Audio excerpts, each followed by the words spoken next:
Awal mula dugaan Ridwan Kamil selingkuh dibongkar Lisa Mariana. Awal mula dugaan Ridwan Kamil selingkuh dibongkar Lisa Mariana, wanita yang ngaku punya anak hasil hubungan gelap dengan mantan Gubernur Jawa Barat tersebut.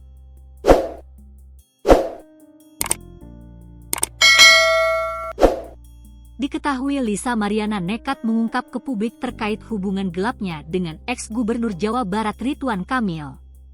Ternyata bukan tanpa alasan Lisa Mariana membongkar aib yang berkaitan dengan Ridwan Kamil sehingga bikin publik heboh. Alhasil kini Lisa Mariana buka-bukaan soal isu perselingkuhan dengan Ridwan Kamil yang diduga merupakan ayah dari anaknya. Dalam sebuah unggahan di Instagram, Lisa menyatakan bahwa komunikasi dengan Ridwan Kamil menjadi sulit setelah ia memberitahu kehamilannya. Mengapa Lisa membongkar isu tersebut? Lisa menjelaskan bahwa sejak mengandung, Ridwan Kamil jarang merespons pesan-pesannya. Biarin dibilang gundik, Ani 2, apalah gak peduli sumpah.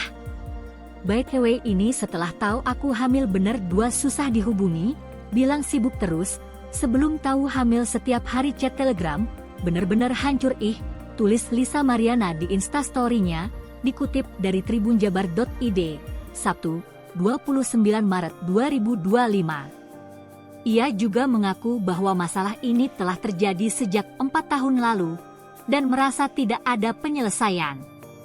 Lisa juga menambahkan bahwa ia menerima ancaman dari pihak Ridwan Kamil yang meminta agar tidak mengganggu karena akan mencalonkan diri sebagai presiden.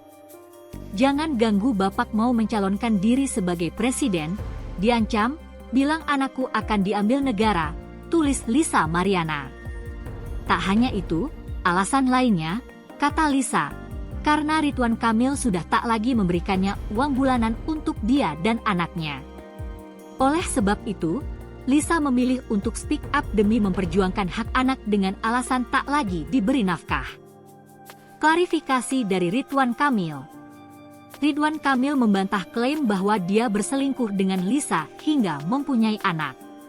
Ex-Gubernur Jawa Barat itu menegaskan bahwa tudingan tersebut merupakan fitnah. Ridwan Kamil juga menyebutkan motif Lisa melakukan hal tersebut karena ekonomi. Kemarin telah beredar kabar bahwa ada pihak yang mengaku memiliki anak dari saya. Saya perlu sampaikan bahwa ini tidak benar dan merupakan fitnah keji bermotif ekonomi yang didaur ulang, tulisnya. Ridwan Kamil juga menyinggung soal masalah yang terjadi 4 tahun lalu, saat dirinya bertemu dengan Lisa. Kang Emil, sapaan akrabnya, mengatakan bahwa masalah yang dibawa Lisa merupakan masalah yang terjadi 4 tahun lalu.